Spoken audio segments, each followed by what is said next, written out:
Hey guys, Ed here. Today we have this Nissan Maxima, and in this quick video I'd like to show you how to check your oil and fluids in this car. So let's start. First thing we're gonna do, we're gonna pop the hood, find the latch, move the latch to the left, raise the hood up, and it should stay. Okay, so we will need a napkin, rag, or some paper towel, anything that we could actually use to wipe off oil from the dipstick. Okay, so first thing, let's discuss the motor oil. Note that the car has to be on level ground. You have to run the car till normal operating temperature, then cool the car down for 10-15 minutes, and then you can check the dipstick. Okay, so I drove the car here. I waited for like 10 minutes, so now let's check the oil level in this car. Let's grab the dipstick and get it out and wipe it off. Wipe it off, put it back in till the end and get it out, and then we'll see the reading. Okay, so reading is up to here, which is high.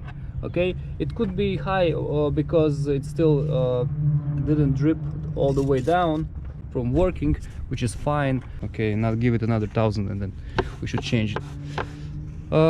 Yeah, and if you have to add oil, just spin this cap and pour the oil inside. Okay, don't spill it all, but just get it inside. When you're gonna put oil in case if you're lacking some, always check level. Okay, don't overfill the crankcase. That's pretty much with oil. Next thing, transmission dipstick is right here, but this thing is just a cap. It's not the dipstick itself. It is actually a dipstick, but it's not user-friendly dipstick. We're gonna just take this out, which I'm not gonna do now because it's actually a little tricky.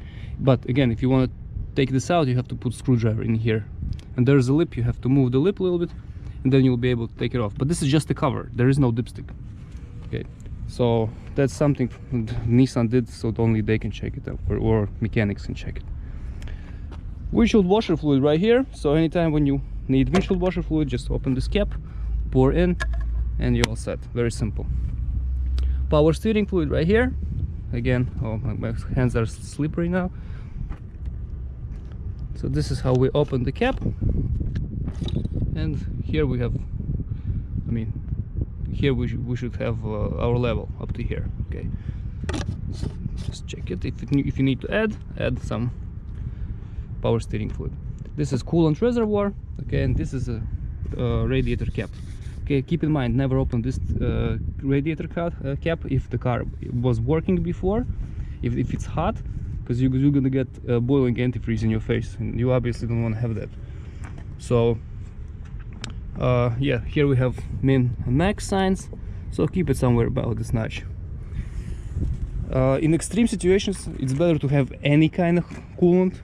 Try not to intermix. You see, this one is blue one, I believe. Yeah, this is blue one. Just try not to intermix them with other colors. Better to have any kind of coolant there than not to have any coolant at all. Even water will do if in case of it's extreme situations and your car is overheating. Okay, here we have DOT3 brake fluid. This is the cap. Same way, we can check. Open this cap, take a look. If we see fluid, it's good. Brake fluid doesn't evaporate, so keep in mind, if you are missing fluid, it means you are leaking somewhere. Okay, and if you're gonna leak out of fluid, you're gonna lose brakes. Freon is our AC system, and I wouldn't recommend you do it yourself, because since you're looking at this video, most likely you're not familiar with AC system. Still, you have lower and higher pressure hoses here, in case if you know what you're doing and you have to add Freon. But again, this is something I would let a mechanic take care of, because the system is pressurized. You might break something or harm yourself. That's better. It's better not to do that. Otherwise, guys, hope this video helps. If it does, please press like button and have a great day. Bye.